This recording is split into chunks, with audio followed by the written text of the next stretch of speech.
Likely you've never associated the word torque with fly tying. In physics, torque is simply the tendency of a force to turn or twist. Wikipedia defines it in a way that makes sense for us fly tiers.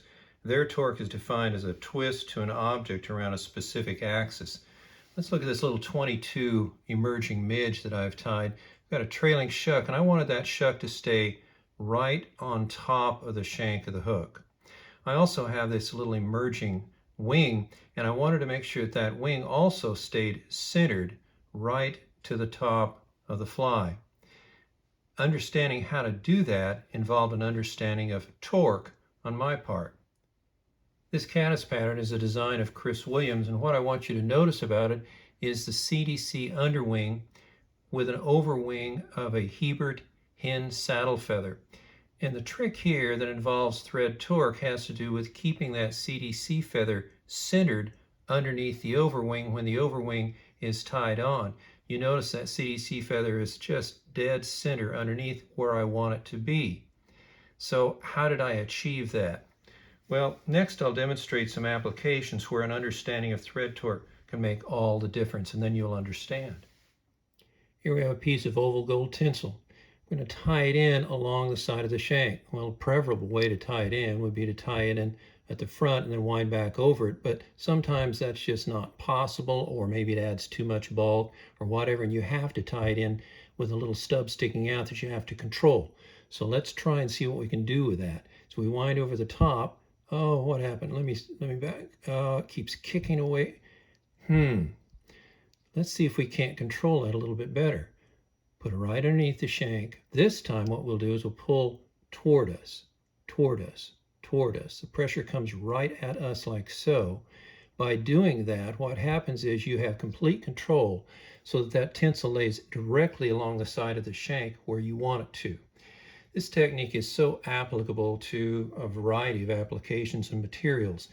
The key is if you want the material to come straight down on the shank, then you pull straight up. If you want the material to come in from the back side into the shank, then you pull away with the thread. If you want the material in this, just like this, to pull straight into the shank, then what happens is you pull the thread towards you. If you want a material to go straight up underneath, then you pull straight down. Pull up to pull down to pull up, pull towards you to pull in, push away to pull in. Works in all directions. Here we have a situation with a tail. The waist ends are on top of the shank of the hook. I'm going to be proceeding toward the eye of the hook, and when I do, if I push my thread over, it's going to push the tails or the waist material over away from me, and I don't want to do that. So the proper approach would be to pull straight up to get that material to pull straight back down.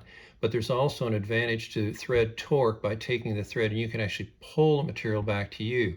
So what I'm doing is I'm reaching over the top and I'm simply pulling it back, as you can see there. Reach across and pull it back into place. That's another approach you can take. What did I do wrong to create this problem? Note the wing sets pretty high right here, but look at the other side.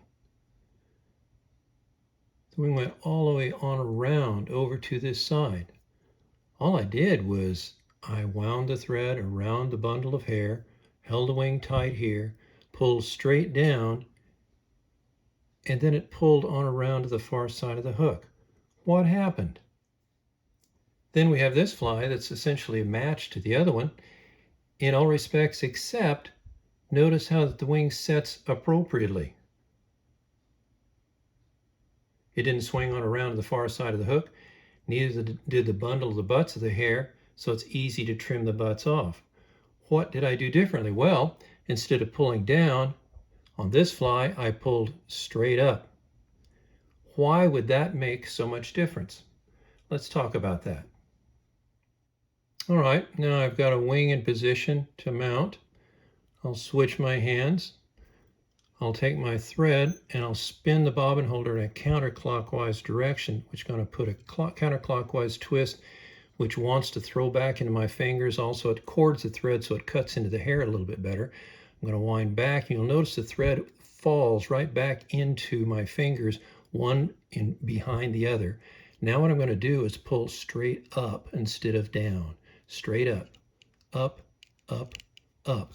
Now what I've got is the wing is straight up on top, the butts are up in front, go all the way around, the wing is just right up on top of the fly, exactly where we want it to be.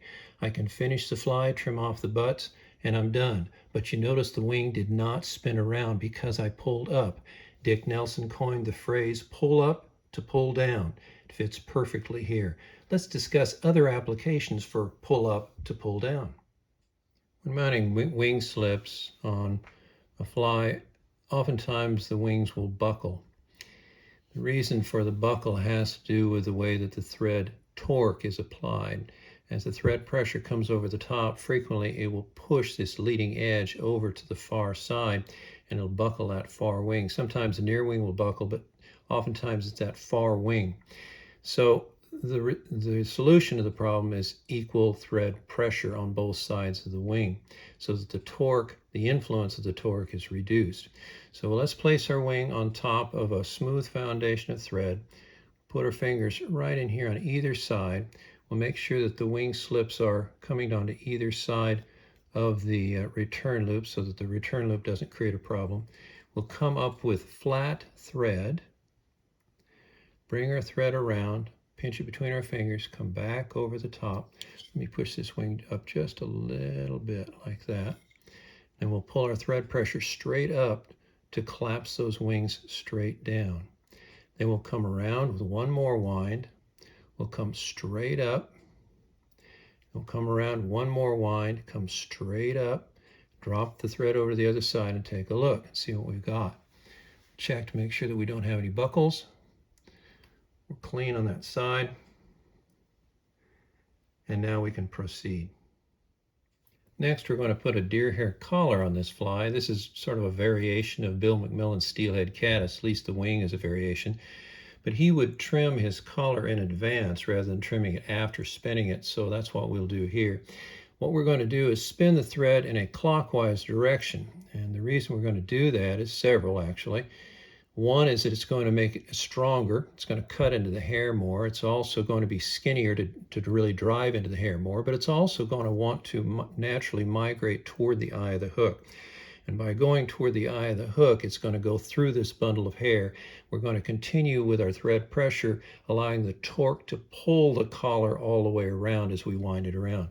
So let's place our hair on top of the hook. We'll take the thread, come over the top.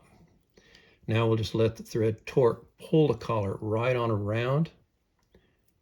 Pull those longer hairs back. If we can get that one back. And we'll just wind through the collar. Pull these hairs back into place, which is a little tricky when they're this short. Drive our thread right in front.